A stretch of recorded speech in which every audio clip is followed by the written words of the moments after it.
Hi everyone, Dr. Luis Anderson here. We're gonna continue with our third volume of our full Edentulous case, and we're gonna start by changing our stent color.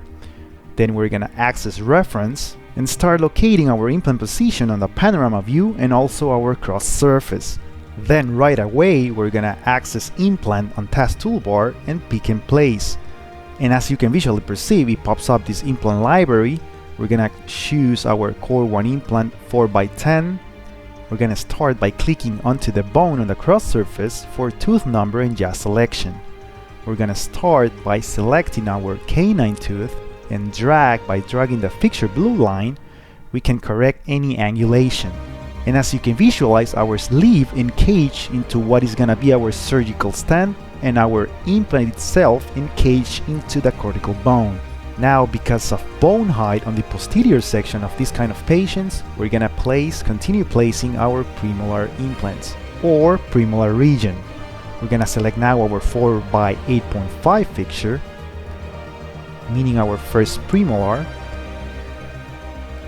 Now we're gonna do the same thing as we made with our canine here. We're gonna drag our blue line for angulation until getting the right angulation. As you can see, we have our sleeve that encaged into our digital stent. Now we have the inferior alveolar nerve and the mental foramen are very critical structures that every clinician should aware of before any surgical procedure. Now we're gonna continue by selecting pick and place. Implant library here, we're gonna use or choose our 4x7 implant fixture, meaning our second premolar region. Click OK. Now we have our second premolar digital implant here, and right on the side our mental foramen and the nerve itself.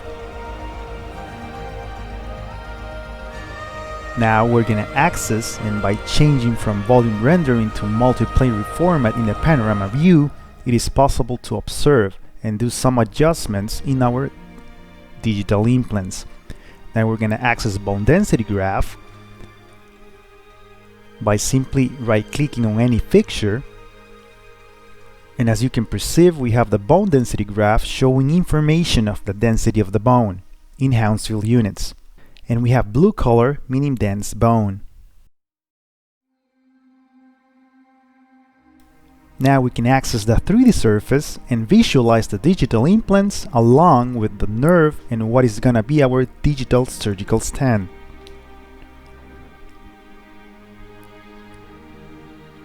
We can right-click the stent and set transparency.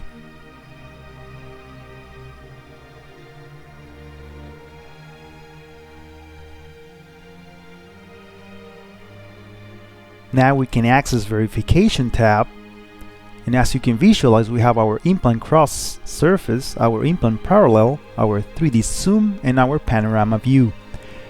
We're gonna select any implant ID, then select the reorientation tool and change buccal-lingual or mesial distal position aspects.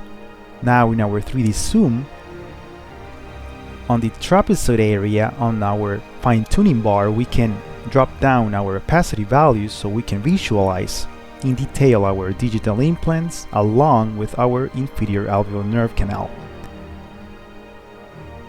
Now at this point, we're gonna locate our midline area right in the middle or right in between of our two central incisors, and it's because we're gonna select an anchor pin that we know that every clinician before any surgical procedure need any type of anchor pin, so our surgical stent won't move. We're gonna select anchor pin type, select between a regular or short anchor pin type, and as you can visualize here in our cross surface, and as you can visualize here, we have the regeneration of an anchor pin.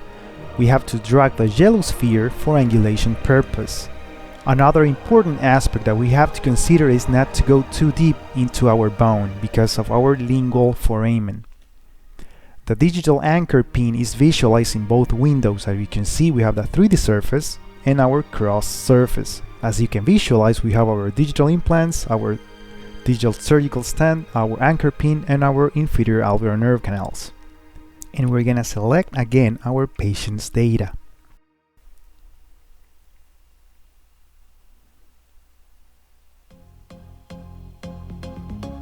Now, as you can see, the same procedure was performed on the left side of the mandible. We have a complete regeneration of implant placement on the mandible section or mandible region. We're gonna adjust the opacity values so we can have a very good visualization of our 6 implants. We can select the 3D zoom by accessing this 3D zoom window by having adjusted the opacity values before. The digital fixtures can be seen together with our critical structures like our inferior alveolar nerve canal. We can change to 4.5 fixture so we can access the right side of the mandible. Thank you very much for watching, and see you on the last volume that is gonna be the maxillary region.